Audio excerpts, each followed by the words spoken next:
Has is, how do you continue to do this? I mean, you're going again, man. Yeah, we're going again. Cool. That's 4 times. You know, it's 7 in the last 8 years, and I think it just comes down to these guys right here. It's the guys and the heartbeats that are in those uniforms. You know, we're not easy to play for. We have high expectations in the classroom, in life, on the field, and these kids respond.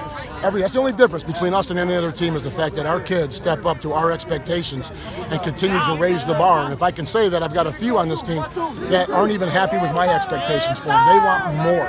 And when you get a group of guys that can continue to push themselves, and tell you, we've had to fight all year. Even though we've been the favored, it is tough to be number one all the time, every week, every day.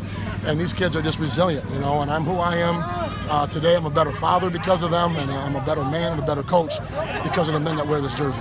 Talk about how you guys were able to, you know, overcome adversity and battle back. It's not easy, you know. It's just our kids just have to stay the course, you know, and we train them for that. We make things in practice difficult. We make days difficult. We weren't supposed to practice one day outside this week, and then we ended up telling them we went outside 2 days. So now they're upset that we got to go in the rain and in the mud, and our field's muddy. So we're practicing on that, you know. So once again, it's not a game type situation, but they're uncomfortable. So if you can get them, it's a cliche everybody says, if you can get them playing comfortable being uncomfortable, you'll be successful. And our kids, we throw a lot at them. So that's, I think, how we overcame it at the end. And defense stood up. We ran a coverage in that last drive that we hadn't shown all game. And earlier we had talked about going to it, and we decided to stick with it. And we held it in our back pocket to that last drive. And football gods are good. What do you think, were the biggest things you guys had to overcome?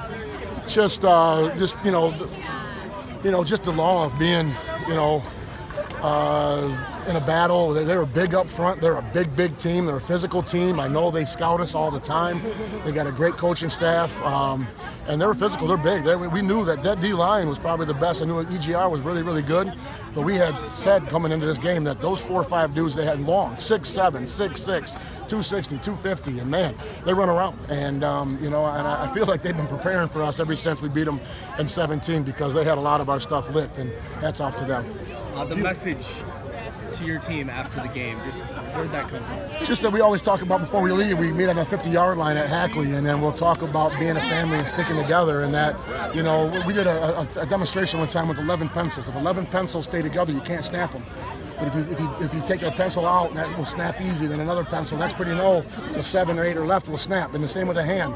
When you go into a fight in a battle like this, you got to stay together and stay tight. And if the grip loosens up, then a limb comes off, and you lose strength. And if you can stay together and keep it tight, and just like your family, just like a team, just like anything you do, stay close to it, embrace it. And I think that's the message. And then Cam again today. I mean. Yeah, he makes me look pretty good, doesn't he? So I mean, I can't say anything else. But he's a warrior. His team follows him. He brings the best out of everyone around him. And there's a reason he has what he has, because not only is he a good football player, but he's a good person, and good karma, good things happen to you.